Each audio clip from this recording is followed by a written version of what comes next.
Welcome to the Agents of Innovation podcast, where we feature conversations with entrepreneurs, philanthropists, and artists.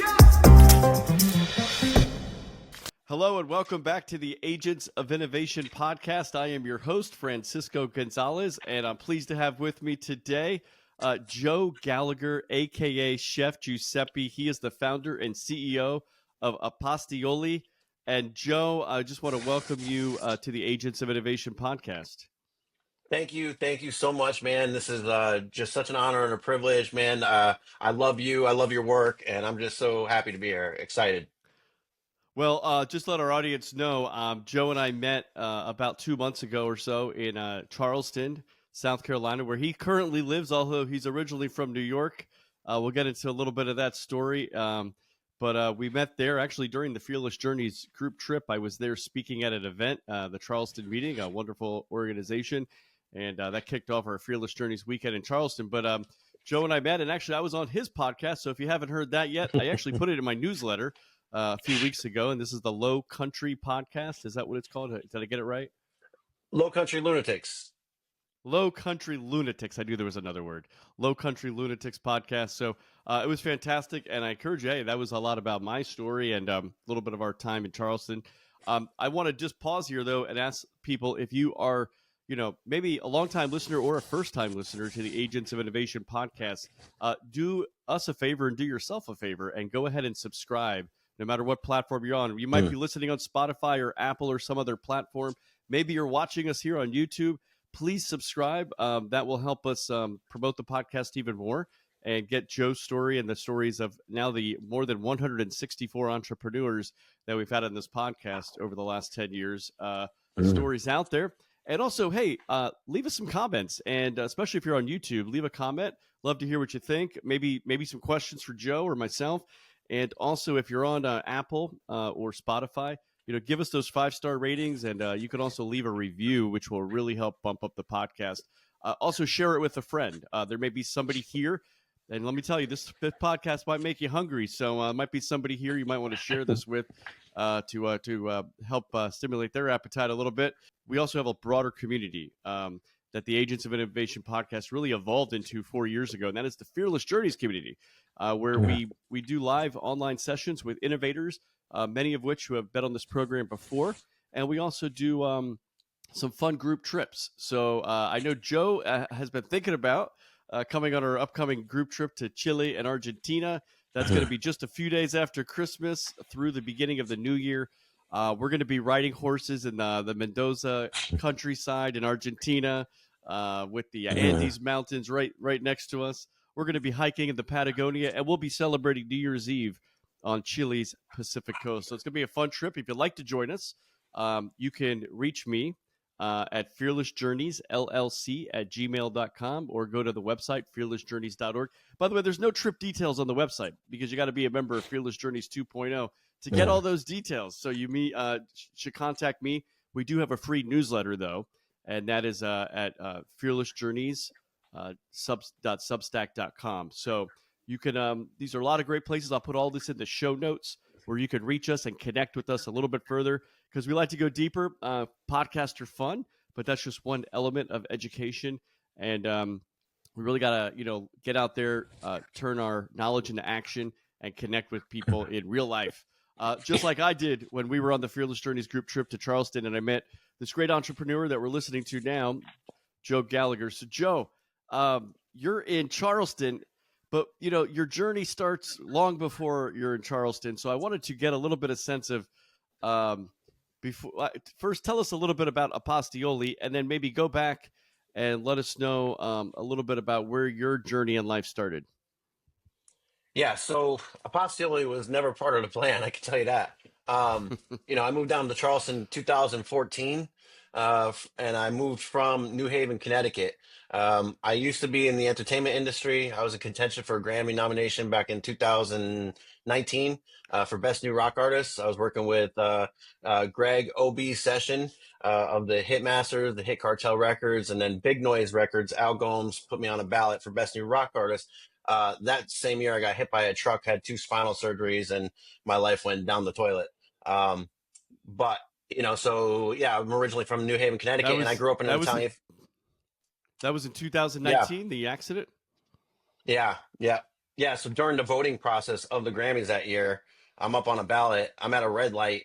My single just came on the radio station, Charleston 98 Rock, and a guy plowed into me about 50, 60 miles an hour, and I was done. My career was officially over at that point because for the next 5 years after the surgeries, I couldn't feel my hands. They cut the front of my neck, so they moved my vocal cords. Couldn't sing like I used to. I don't have the dexterity and the stamina on stage like I used to. So it's been a pretty challenging time. Yeah, wow, that's amazing. Okay, well, uh, I want to get back and dive deep into that in a little bit, but you 2014, you took the move from New York to Charleston, and then 2019, you're nominated for a Grammy, get into this car accident, can no longer, it reduces what happened to your vocal cords there, and gosh, did you play guitar or anything too, or? Yeah, I play guitar. Yeah. And I imagine the injuries to your hands has probably affected that as well, right? Yeah. Still to this day, I mean, I can't do what I used to do. I was a rhythm acoustic guitarist mostly, and 3 songs now. Now, I joined the praise team at my church, and actually just had to give it up because that was too much, and we're only playing 3 songs. Yeah, that's crazy. So what happens post 2019? I mean, how long's the recovery? And then what's your next step from there? Well, so I got after the surgeries, my first day that I was actually able to walk, I had such cabin fever. I got invited to a birthday party at this little dive bar, and at that time I was really trying not to drink. I had a problem with alcohol already, but now I'm doing painkillers and other substances. Well, I go to this bar and I'm there for like 10 minutes. I'm not drinking, but there's a guy trying to leave and he's drunk, he's smashed, and I was trying to be a good Samaritan. I offered him a ride home. I got to his trailer park. He invited me in for some 18-year-old bourbon. I couldn't say no. And when I walked in the door, him and his roommate attempted to rob me. And I defended myself. And that's the night I got charged with attempted murder. Wow, and where was that? I was in North Charleston, South Carolina. Wow, wow, crazy. Okay, so you get charged with attempted murder, and what can you? Is there any more details you could tell us about that, Yeah. and how that transpired? And obviously you're not in jail, so what happened? Yeah, so that started just this train wreck of events. I mean, that was my first arrest ever, and what it was is so I'm there. As soon as I walk in the door, there's this big giant guy that is irate that the this dude brought me in the house in the first place, and then that turned into, well, we're gonna take everything this guy's got. They took my keys, my wallet, my phone. And then so I'm scuffling with the big dude, and I just had back surgery, so I can't fight. And being from New Haven, I used to brawl. But that wasn't going to happen in this situation. And this is the first day I ever left my house with a weapon on me. I had a 2-inch pocket knife on me, right? Well, so I'm scuffling with that one guy. I lose sight of the other guy. He goes into another room. I'm thinking he's going to get a shotgun or something. I end up, pulling out the knife. I cut the guy on his arm, gave him a little 1-inch paper cut, enough to back him off. But then I stripped him down, and I'm holding him at knife point. Well, I didn't realize, I was holding the blade. I was so scared. I was holding the blade halfway down my hand. My finger is dangling. I didn't even realize that there's blood everywhere. That guy that I thought was going to get a shotgun or something was actually calling the cops. He calls the cops. Mm. Cops show up, knife in hand, naked guy in the kitchen, blood everywhere. And yep, the cop was not happy, and he charged me with attempted murder. Wow, sounds like a scene from like Ocean's 11 or something. I don't know. It was a nightmare. But yeah, it's crazy. Well, anyway, so you get charged. What happens next through the proceedings? Yeah, so this is thank God it was my first offense, and the judge was, kind of lenient. I was, at that time I was working with the mayor of Charleston on charity events and, doing all kinds of stuff. Um, well, that was right prior to the accident. I was Right. working with the mayor, but so I had a good reputation in the community. I think that helped. So they gave me a $50,000 bond. My father bailed me out. I swore on everything I'd never get in trouble again. This was it. I'm gonna clean my life up. I'm gonna get off these damn painkillers. I'm gonna, stop drinking. But within 2 months, I had a DUI, a reckless driving. I wasn't willing to surrender at that point, and really do something about the alcohol had me in its grips, man. Uh, Yeah, so it's like you lucked out on the. I mean, first of all, you had bad luck on this particular night, and then obviously, like, luckily nothing happened to you both physically, but also you didn't get prosecuted. Um, yeah, and then so you think somebody that like you got off scot free, maybe take a little breath and say let me stay at it, but no, you didn't. You kept drinking and you had and painkillers, I guess you said, and then you yeah, got this DUI. But the painkiller, it's just kind of really interesting because I think a lot of people, a lot of us are out here living our life, living our best. Even people that are doing good and not getting in trouble, and maybe go out for a drink, and you just never know. Like, I've encountered a lot of people. I've actually done some teaching inside some prisons here in South Florida, teaching economics and other things. And mm, you start to hear a lot of guys' stories like in prison. I've heard plenty of stories of people who got a DUI, just really a mistake. We all make mistakes, but man, you make that mistake, it's going to cost you. I've met people who got a DUI and then like accidentally killed somebody, right? Uh, yeah. and and so then it's a manslaughter charge, and I mean you could be in jail for 10, 20, 25 years. It's crazy. You make a really bad mistake in life. So by the way, I always say, much as possible, don't drink and drive, right? And also, if you are under the influence, tell people like, we have these things called Ubers nowadays, and sometimes we just don't think like, one or two drinks we could be under the influence, but anything you can. With that being said, we also all, we all have emotions. We make mistakes that way as well sometimes. But your situation is also interesting because you see situations where people who are perfectly healthy, uh, this happens with people of all different ages. Then you get into something where you have to go on medication, and then we can get addicted to that medication, and that medication is there to help us relieve pain.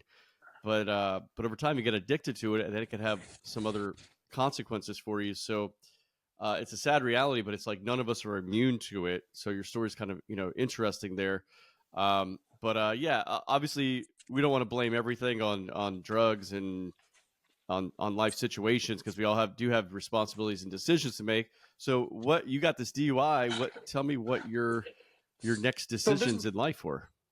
So this is what was happening, man. Like, because of the accident, my identity was wrapped up in the music industry since the age of 15. All I wanted to do was write hit songs. And here I was in contention for a nomination of, arguably the most prestigious award you could be awarded. So my career, it was a long climb to get to that point. So here I am, 35 years old. I get into this wreck thinking I'm on top, and so once that was over, I didn't know who I was. I didn't know what I was going to do anymore. And I was to be quite honest, I wanted to die. So I was living recklessly, and I was self-medicating and just drowning my emotions and that like nothingness that I felt. I didn't know how else to cope with it. So what happened was my last arrest, I dropped down on my knees and asked Jesus Christ to help me. I said, because now nobody will take my phone calls. Nobody's bailing me out this time. And it's like, where else am I going to turn but to the Lord?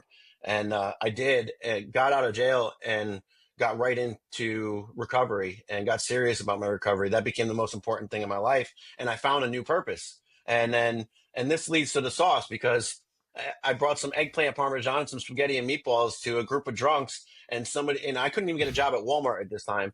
So they're like, bro, this is the best sauce I've ever had. Why don't you sell this? Could you bottle this? Could you market this? I'm like, Well, yeah, I can. Yeah, and I started looking into it. I have experience in graphic design and marketing and that kind of stuff through the record label that I worked with, and I made a prototype of my grandmother's homemade sauce. Is what I grew up with. I went to a Piggly Wiggly, and the manager ordered 6 cases. I'm like, I guess we're doing this. Yeah. Oh, those Piggly Wigglies. I remember when those were in Florida. And then Publix took over. Well, not going to complain about that. But anyway, you still got those Piggly Wigglies in South Carolina. But yeah, look, I think, a few things there in what you just said. This is another thing. I mean, we all have got, like, you wake up every day, even people with purpose, you have a purpose. And then when that purpose is like taken away from you, like you had this music career, you were nominated for a Grammy, your life's going in a certain trajectory. And this is, I think, a thing that a lot of people struggle with because we all have different seasons of life, and I think sometimes people don't realize, when you're in a particular season and it's good, it may be over tomorrow, and you might have to restart with a blank slate or just something new. And a good friend of mine, John Coleman, wrote this book that we used in the Fearless Journeys community a couple years ago. It's called Crafting Your Purpose. And one of the things I really remembered about that book is that he says, a lot of people, or especially young people, are told to go out in the world and find your purpose, right? Okay, that's great, but he says it shouldn't be seen as like your purpose is somewhere out there, like looking to be found. No, it's more like your purpose is actually in here, and like you need to craft it. You need to mold it. And by the way, in different seasons of life, your purpose may change, right? And also, just off the top of my head, last week I'm at this incredible event in Miami called the America Business Forum, and we heard from so many great leaders. I mean, people like Jeff Bezos were there, and Eric Schmidt, former CEO of Google, Jamie Dimon, also President Trump and Javier Milei, like just incredible event. But Serena Williams was there, and Rafael Nadal. And there's like, what are these two tennis players, right? But Serena, it's really interesting. Since she has retired from tennis, she's gotten a whole new purpose. She is now a business investor, and she actually really dived into like all of these different companies that she's been investing in. And look, she wasn't. If you kind of got to look at if you're going there to listen to business leaders to this 2-day event I went to, you might look and go, Serena really wasn't the most impressive one. I actually took a different tact. I said, to be honest with you, what impressed me more about her was that her whole life was tennis. And all of a sudden she's around the same age as me. And all of a sudden in her 40s, she's retired from being one of the greatest, maybe the greatest female tennis player of all time. And she's taken a completely different turn in her life's purpose. Now, she's also married to a tech entrepreneur type person. So I'm sure that like helped her, but she started talking about how she's sitting in meetings in Silicon Valley, just listening to people, just trying to educate herself. And she seems pretty well educated just in the little bit of a lingo she talked about in her conversation. But, this kind of gets me back to you. And sometimes we have to pivot in life and change our purpose. And you were able to do that. And the other cool thing that I like about your story, because it sounds like you served a little bit of time there after the DUI, and you also were probably in rehab and you got yourself right. And the guys that are around you, I've mentioned this to some of the inmates that I've taught in some of my economics classes. I'm like, look, there's a lot more people that are a lot more forgiving these days than there were maybe 10 or 20, 30 years ago in terms of giving inmates a second chance and giving you a job when you come out. But it's still tough. It's still tough. There's a lot of people that say, that person committed a crime somewhere, I don't want them working for me. So I said, what idea is to become an entrepreneur? It's not easy. Let me get you, as starting and running a business is not easy, but at least it's in your control. And so tell me about that, Joe. You came out with, how did you get passionate about pasta? And then what were your first steps in starting that business? So like I said, this has been the sauce in my life since I was an infant. I think I was eating, this sauce in a high chair, So what happened was I started looking into it, the FDA guidelines and the packaging requirements and how to safely, make something shelf stable, so I had to look into all that, like how to tweak the recipe to get it within a certain pH balance and all that. And then, filling out all the forms, getting the insurance, and, jumping through all the hoops, which a lot of them, are not necessary. I'll just throw that out there. But they like to, they like to have all this red tape because they're getting paid along the way. It's just a way of the government getting paid. But anyway, so, and I had my father's help. My father, he was an entrepreneur, a serial entrepreneur, had like 9 businesses, and now, so 2024, he was officially retired. So he had some time he could help put this thing together, even though he was reluctant because we tried to be in business together before and it didn't work out too well. He owned an automotive paint in this, distribution company up in Connecticut, and he set me up with this company called Chucktown Paint. I started here in South Carolina when I moved down here. That's what I was doing when I got hit by that truck. I was delivering paint to a body shop, But anyway, so that foundation was there to how to start a business. Get your insurance, get your business licenses, and get registered and all that stuff. So he was, and then the strategy of how to go to market. Well, I did all that myself. I mean, because I just rolled the dice, basically said a prayer and envisioned my product in the store. Like the day before I went and approached the manager with my prototype, I actually went in, snuck a jar in, put it on the shelf, took pictures, came outside. There was a homeless lady digging through the trash, gave her $10. We shot a video outside the Piggly Wiggly. So, and now it was real. Like I could see it, I could feel it, like what it was like to have my product in a store, right? The next day I went and approached the manager, and he ordered 6 cases. I call my father. He's like, well, are there any other Piggly Wigglies? He's never even heard of Piggly Wiggly because he's from up north. And I'm like, yeah, there's another one like 2 miles down the road. He's like, well, go there, see what happens. Did that. They ordered 6 cases. And then, in a month, we had 4 stores, 2 months, 7 stores. Within 6 months, I had 15 stores all over the state of South Carolina. I'm, renting a commissary because at first I was doing this from a galley kitchen, just, sauce everywhere, all over my cabinets. And my wife is, getting pissed off. There's stacks of cases in the living room. Every room there's cases of sauce, so I rented a commissary. I was only able to get 3rd shift because out of all the vendors using this place, I was the only shelf stable, so they had to keep me segregated. So from 8 to 4 in the morning, I'm making sauce, about 400 jars, and that was just enough to service the 15 stores that we had. Like that was my glass ceiling there, not realizing I'm doing everything by hand too. So no machines, no equipment. So it's like, I was not prepared to scale. Like I wish that was a discussion we had prior to going to market, but it was already too late. I was already in the stores. Like, this was not planned.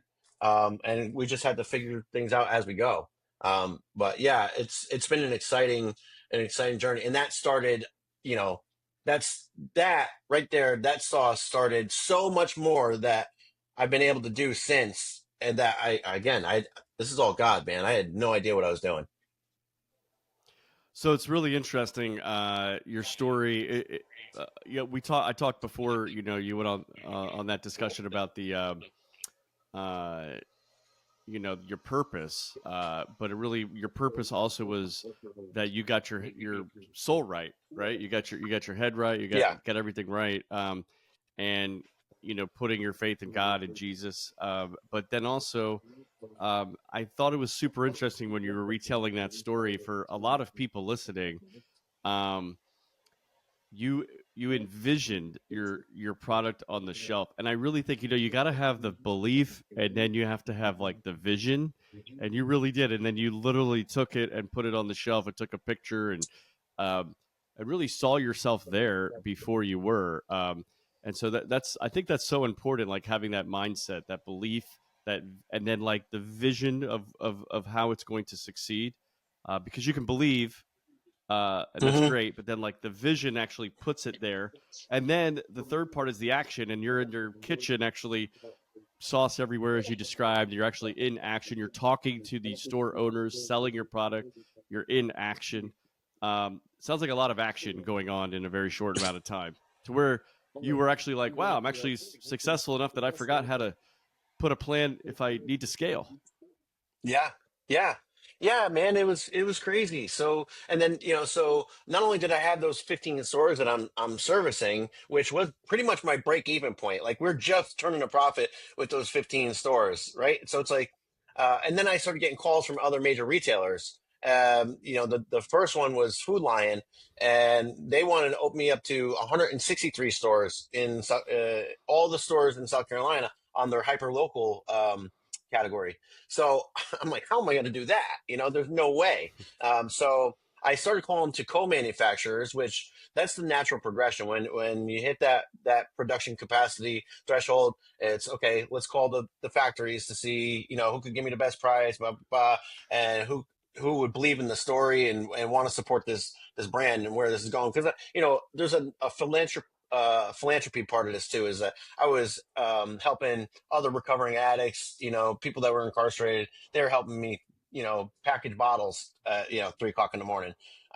So, I started calling these co-packers, and what I was finding is that the relationships were very sterile, like just transactional, cold, just, they don't care about the story, don't care about the integrity of the product, really. They don't even care about the recipe. They're going to use what they've got, put it in the jar, and see you later, So I was getting frustrated. And then I felt another vision come on about this farm, regenerative farming, where I would grow the crops, harvest them, process them there, control the supply chain, control the distribution, have a warehouse and trucks on the road and all that stuff, right? And it's fueled by the veteran staff and people in recovery, So there's this big ecosystem of giving back. And so I started looking at properties, and again, just putting my feet on the ground, going to look and trying to visualize this all happening. Went to 3 or 4 properties that were like 100 acres, 200 acres. Then I stumbled on this gold mine, okay?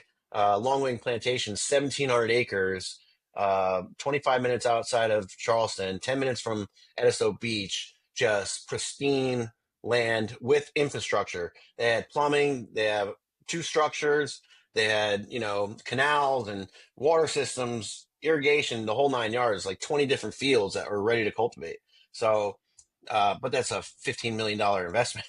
So now where am I going to come up with that money, right? Well, I released a book, From Bars to Jars, so through this process, the book was actually just going to be about how to get into the sauce business, how to get into food manufacturing, like instructional nonfiction. Well, as I'm writing it, during those shifts at the commissary, started coming to me like, man, why don't I just tell my whole story? Let's go back to the beginning, the music stuff, the jail, the testimony, how I found faith. And then, so I shut down the kitchen, right? Because it was pointless to keep chasing my tail like that. 15 stores with so I launched a book, Rush published it, no editing, just get it out there to keep the brand alive, because my face is on the book. So now the Piggly Wigglies can put the book next to the sauce that's now dwindling down. The inventory is dwindling down. So I'm like, okay, something's got to happen with this book. I sent the manuscript to Angel Studios, who did The Chosen, right? On LinkedIn, just again, roll the dice, said a prayer. Okay, here we go, God. I'm going to take a chance. Well, and no expectations either. I'm leaving the results up to God. About a month later, I'm walking because my car gets repossessed at this point. I shut down the kitchen and I was in a car loan that I should have never been in. The day that LA Weekly puts out an article, so I'm hearing national headlines again for the first time since the Grammy thing, and my car is getting taken away on a tow truck. I'm walking to the Piggly Wiggly to go to my first book signing, exactly 1 year from when I got into that store. It's the closest one to my house. And I get a message on LinkedIn from Angel Studios, and it says, your story is so inspiring. It's powerful. It's exactly the kind of stuff we look for. We encourage you to film a torch pilot. I'm like, what the hell is a torch pilot? Okay. I don't have a background in film. I don't know anything about this kind of stuff. So again, man, taking the action, doing the homework, starting to reach out to producers. Does anybody know anybody who could help me with this thing? And so we got into the early development stages of film adaptation. Now, while all that's happening, I started writing a second book, a fictional continuation of the first book, a whole manifestation of what could happen, right, if we got that farm. So the second book starts off, it's fiction, starts off as if we got the $15 million, and now all kinds of drama starts happening, but it's faith-based, purpose-driven, just wholesome family drama, I guess you could say, like Yellowstone meets Ozark. Okay, dark, gritty, but spiritual. Yeah, that's amazing. Well, first of all, a lot there in your story. First, I think it's interesting that when you decided to write the book and when you mentioned placing it next to the product in the store, I think this is an important thing that entrepreneurs should tell their stories more, because Yes. people get attached to the story, and so people, and you, by the way, businesses, and any kind of entrepreneur can be better storytellers. And that's what most businesses try to do in commercials, right? Like try to tell stories, and that gets people attached. So did you find that people got attached to your story? I mean, somehow you came across Yes. Angel Studios, but I mean, like, other than that, like customers, potential customers. Yeah, man. So it was a trip because I was doing product demonstrations before the book. Now I get the book out, I'm doing product demonstrations and book signing, right? So it's like they buy the book, they read about the story, they read about how the sauce came to life, they buy the sauce. They buy the sauce, they read on the back of the jar, hey, this guy's got a book, they read the book. And you know what I mean? And so essentially what I did is omnidirectional marketing where me and God are at the focal point of this marketing strategy. So it's not just linear and it's not vertical, it's every direction, it's spherical. Yeah, and then the other element here, I liked, so some of the people are these people, are you employing them, people that were some of the former inmates and other people, or how is that working? Are they just volunteering, or? Volunteering because Wow. it's all about service, man. Like I brought out of an active service, I brought a meal, I fed 30 people, and then I'm doing free samples. I'm giving away everything, really. Like I've probably given away more jars than I've sold. Um, and that's what it's all about, man. It's like, the gift that just keeps on giving. Yeah, now let me ask you something. I'm sorry, let me go back to the story with Angel Studios. Did you reach out to them? Did somebody reach out to you? How did that happen? Yeah, I reached out to them. I was actually binge watching The Chosen. It was like 4 o'clock in the morning, Oh, that's right. and yep, and then the Angel Studios keep popping up, and then I'm looking at executive producers. I'm reading the credits. I'm like, okay, I'm gonna start hitting these guys up. Let's see what they're all about. And I did. And it took a month. I forgot all about it. I forgot that I even sent the manuscript, and yeah, they got back to me. So what's the latest with that? Is there just a manuscript sitting out there? No, so From Bars to Jars is published. The Harvest is not published, but Sauce, the TV story series, I've already outlined. I've got a show Bible, character Bible. I've got a manager now, an entertainment manager, Eric Mitchell from Life Flip Media, and then I've got Tyler Bertola from ERA Entertainment. So she's my agent. I've got a publicist, and I've got producers I'm talking to, and writers, and so now it's like taking the package and presenting it to the networks, people that could buy the project and invest. That's great. Well, I'm a guild member with Angel Studios. So are you familiar how this works with Angel Studios? I, So I am now. yeah, Yeah. so the basically it's kind of like a Netflix type of distribution, right? For people who aren't aware, and it's a more it's a Christian family faith based sort of type of Netflix, I guess you could say. In terms of it, they primarily act as a distribution network like Netflix, but also like Netflix, they now got into making their own movies and series and things like that. And so I have found it amazing. They, like you said, The Chosen was one of the early series that they that was just incredibly well done. There's a lot Mm. more. I just watched this one called Homestead, and it Huh. started as it's a movie, and then they kicked off a series. So there's a lot, but a lot of great stuff that's been on the Angel Studio. So just like Netflix, you can subscribe for a certain amount a month. I forget. I want to say it's like $12 a month or something that I subscribe at. You could do it monthly, you could do it annually. But when you subscribe to Angel Studios, you become part of the guild, which means there are hundreds and hundreds of people out there submitting movie ideas, or even movies that they just want Angel Studios to put on their platform. And as a member of the guild, you can vote. So I can vote. So Joe, if you get like a movie, usually what they'll do is they'll put like a trailer or something. Yeah. And it's almost like, I mean, I guess for some people it's probably a little bit like putting a pilot up there, and for other people it's like Yeah. maybe they already have the full movie done, but they'd want to see it. So then the guild votes on whether this movie should continue to be supported by Angel Studios and be on their platform, and then you get so many whatever.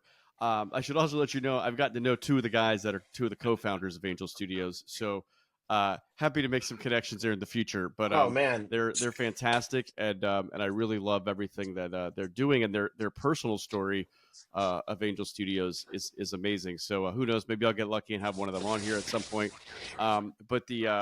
But anyway, I'm really cool. I'm glad to see that, because I love seeing when good people connect, and obviously, I think your story could really resonate with them. So we'll continue to hopefully have you tell it here. Man. But the other thing, Joe, so this is kind of interesting. So, musician, Grammy-nominated, car accident, kills music career. Then you have some issues with some drinking, but also particularly with painkillers. Arrested for attempted murder that you didn't get prosecuted for. Make that clear. But you do get a DUI later. You serve a little time. Let's make this clear. Go to rehab. Let's make this clear. Right. I did get prosecuted. The state. So the guy that I cut his arm, he didn't press charges, but the state did. They went ahead, but there's no evidence, no nothing. But it took 5 years to get it expunged. Like, my name was mud for years. I had to fight. So you were prosecuted. Did you go to jail for that? I was in jail for about 15 days. I didn't serve actual time. Because. And what about with the DUI? What was the punishment for the DUI? Yeah, again, like 10 days. I had to do 26 weeks of PTI, which I finished back in February of last year. So everything's expunged now. Can you explain PTI to people?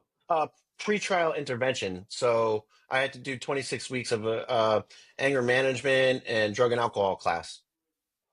Interesting. So anyway, you come off the addiction to the painkillers, I assume, and then the drinking and really as part of the process because you found God, and then it turned your life around, and then you could become this full-fledged entrepreneur.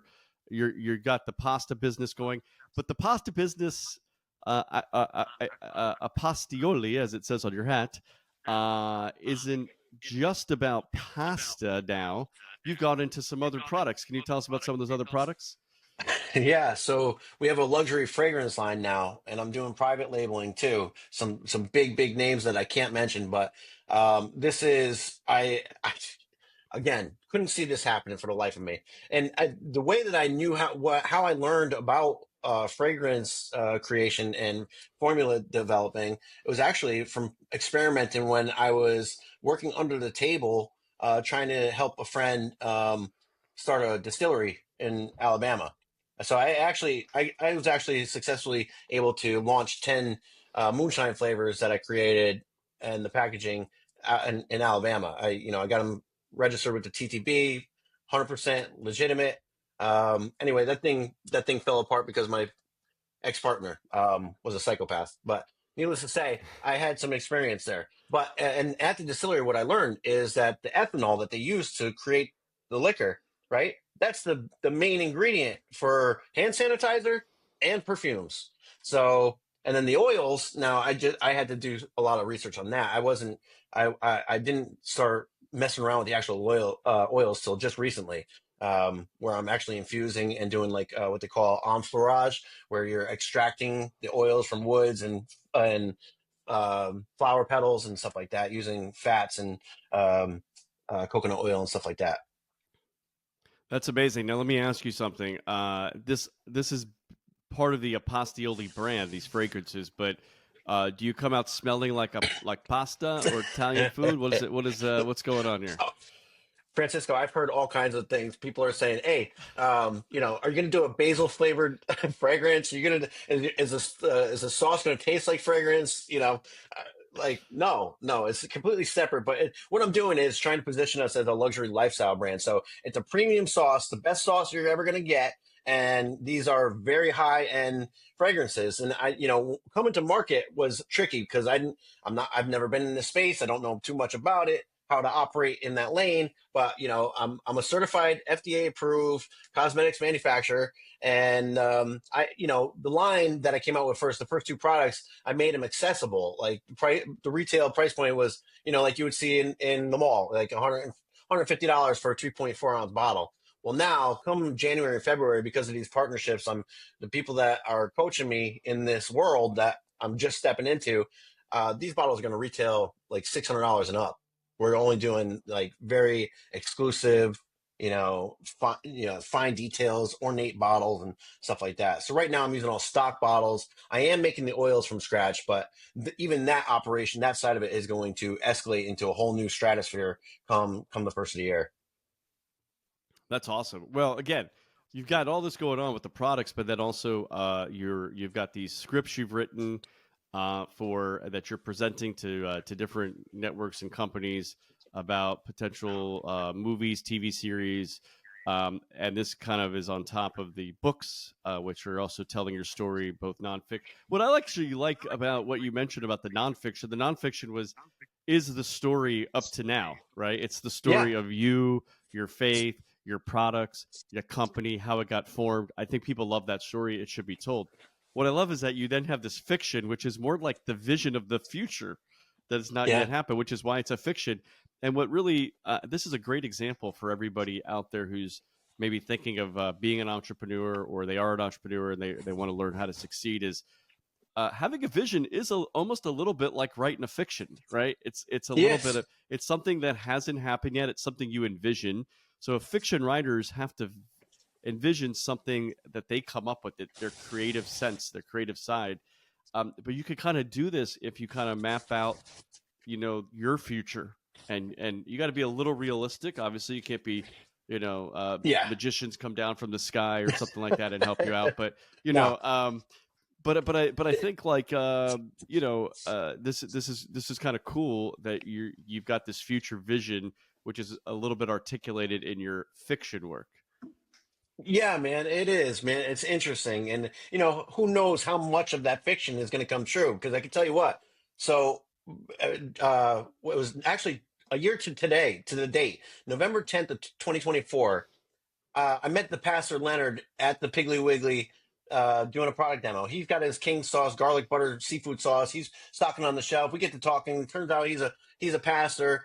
He tells me that day to write a letter to God, thanking him for the things I want as if I had them already. So here again, the manifestation of the future, things that I wanted to happen, right? Everything. And I wrote that letter and I gave it to him that a year from today. And so much of that letter has come true, but then so much more that I didn't even fathom at the time. And just so much has happened. And now here we are, the fiction that I've written, the second book, and all this drama and all this stuff happening, a lot of it is probably going to come true. So it's like in real time, while we're going to be filming, this stuff that I wrote about years ago is going to be happening in real life. That's amazing. So, Joe, your first book is called Bars to Jars. Pretty interesting title. And that can be found on Amazon. How can people find that? Yeah, Amazon, Barnes & Noble, Walmart.com, all the major online retailers, through Ingram Spark. If there's retailers out there that want to carry the book, they just go to Ingram and they can carry it that way. Or for the personal purchases, you go to Amazon. Yeah. Awesome. And then your fiction book, what is this book titled? So it's From Bars to Jars, The Harvest. It's a sequel, and that's not out yet. Yeah, I haven't published that yet because now my agent is shopping it to traditional publishing. I don't want to do hybrid. I don't want to self-publish this one. I'm gonna do it, the right way. Fantastic. All right. Well, we'll look for the second book, and then also, how can people find Apastioli, and how can you find it online? Is it? Yeah, we're everywhere now. You just type in this word, right? Which is a made up word, doesn't really mean anything, but you could kind of see how it could be like apostle and oil. So anointing, apostle. Yeah, because I had a trademark infringement. thing going on in the beginning. The original name of my company was New Havens, and I'm in 4 stores at this point. I get a cease and desist. Havens Kitchen, they got the trademark in that category, so I had to pull all the product out of those stores and relabel, get a trade, and I got this trademark. Yeah. Mm-hmm. Well, I love the new name better. The other name's kind of bland. So Apastioli, Yep. for people who are not watching this on YouTube, it's Apastioli. We'll put it in the show notes, a link to your website, Apastioli. What is it? Apastioli.com, right? Yep. Apastioli.com. Yep. And that's where people can find the different pastas and the fragrances, right? Yep. And I assume there might even be a link to your book there. Link to the book and the podcast. Okay, there we go. So we got, and your podcast, Low Country Lunatics. So you got a lot going on, Joe. I thought, you told me when you interviewed me that I had a lot going on, but I'm actually like putting the mirror back towards you now going, wait a second, this guy's got a lot going on himself. So we're meeting for a reason, Francisco. You've taught me so much, man. Like, I look up to you. You've been doing this a lot longer than I have. I'm so new in this world, and you are a fantastic example of how to get things done. Well, I appreciate it. Well, you are as well, and you're getting a lot done. So I think there's a lot that hopefully people can be inspired by your story.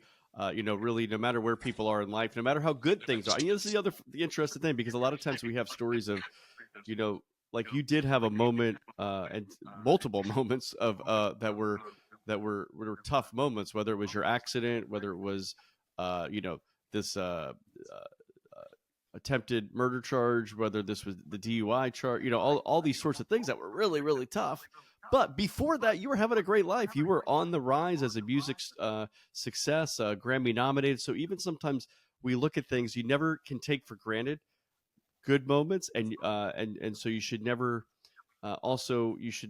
think in the bad moments that life is over, because life is constantly evolving. And I think there's a great line. I